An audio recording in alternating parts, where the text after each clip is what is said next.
নমস্কার বন্ধুরা, আজকের ভিডিওতে জানতে পারবেন অম্বুবাচীর দিন কি কি করবেন আর কি কি করবেন না।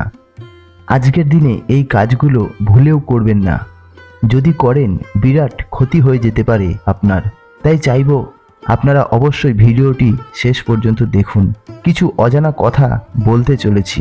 আজ 22শে জুন, আজ থেকে শুরু হবে অম্বুবাচী।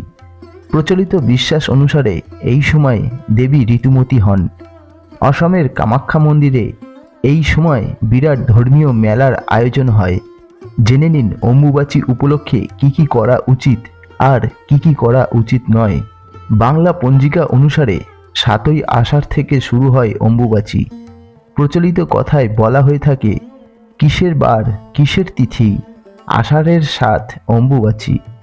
সূর্য যেদিন মিথুন রাশিতে প্রবেশ করে, বাংলা মতে তার পরের দিন থেকে শুরু হয় আষাঢ় মাস। এর ঠিক এক সপ্তাহ পর থেকে শুরু হয় অম্বুবাচী। হিন্দুদের কাছে অম্বুবাচী একটি বিশেষ আচার বা ব্রত। এই 3 দিন দেবী ঋতুমতী হন বলে শাস্ত্র অনুসারে মনে করা হয়। আষাঢ় মাসের 3য় পদ শেষ হলে 4র্থ পদে শুরু থেকে 3 দিন ধরে চলে অম্বুবাচী। মহিলারা যেমন ঋতুমতী হওয়ার পরেই সন্তান ধারণে সক্ষম হন, তেমন ধরিত্রীও অম্বুবাচীর পরই শস্য শ্যামলা হয়ে ওঠে। অসমের কামাখ্যা মন্দিরে অম্বুবাচী উপলক্ষে বিরাট মেলার আয়োজিত হয়।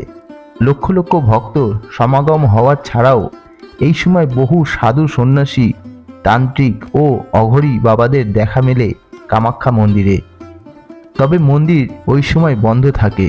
4র্থ দিনে অম্বুবাচী কেটে গেলে ভক্তদের দর্শনের জন্য মন্দির খুলে দেওয়া হয়। এবছর অম্বুবাচী পড়েছে আজ 22শে জুন, বাংলা মতে 7ই আষাঢ়, সকাল 7টা 54 এবং অম্বুবাচী সমাপ্ত হবে আগামী 25শে জুন, বাংলা মতে 10ই আষাঢ়, রাত 8টা 18। বলে রাখি অম্বুবাচীতে কি কি করা শুভ। এ সময় দেবীর মূর্তি লাল কাপড় দিয়ে ঢেকে রাখতে হয়। অম্বুবাচীর মধ্যে আম দুধ বেশি করে খাওয়া ভালো। প্রচলিত বিশ্বাস অনুসারে এতে সাপের ভয় দূর হয়। অম্বুবাচীতে দেবদেবীর পুজো করা না গেলেও গুরুদেব বা গুরুমায়ের পুজো করা যায়। এই সময় ইষ্টমন্ত্র জপ করে ভালো ফল পাওয়া যায়। সন্ন্যাসী এবং বিধবা মহিলারা এই 3 দিন বিশেষভাবে পালন করে থাকেন।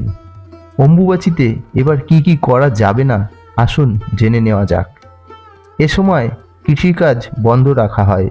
জমিতে লাঙল চালানো, জমি খোঁড়া এই সময় করা উচিত নয়। অম্বুবাচীতে বৃক্ষরোপণ করতে নেই। অম্বুবাচীর 3 দিন কোনো মাঙ্গলিক কাজ করতে নিষেধ করা হয়। এই দিনে বিয়ে, পুজো, গৃহপ্রবেশ বন্ধ থাকে। এই সময়ে মন্ত্র পড়ে পুজো পাঠ করবেন না। কেবল ধূপ দ্বীপ দেখিয়ে ঠাকুর প্রণাম করে নিন। বিশেষ প্রয়োজন ছাড়া অম্বুবাচীর মধ্যে কোথাও যেতে বারণ করা হয়। অম্বুবাচীর 3 দিন বাড়ি বা জমি কেনাবেচা করতে নেই। এই সময় ভুলেও কোনো সাপকে আঘাত করবেন না। তো বন্ধুরা, ভিডিওটি সবাইকে বেশি বেশি করে শেয়ার করুন। যদি ভিডিওটি ভালো লাগে অবশ্যই একটি লাইক দিবেন। ভালো থাকুন, সুস্থ থাকুন। রাধে রাধে।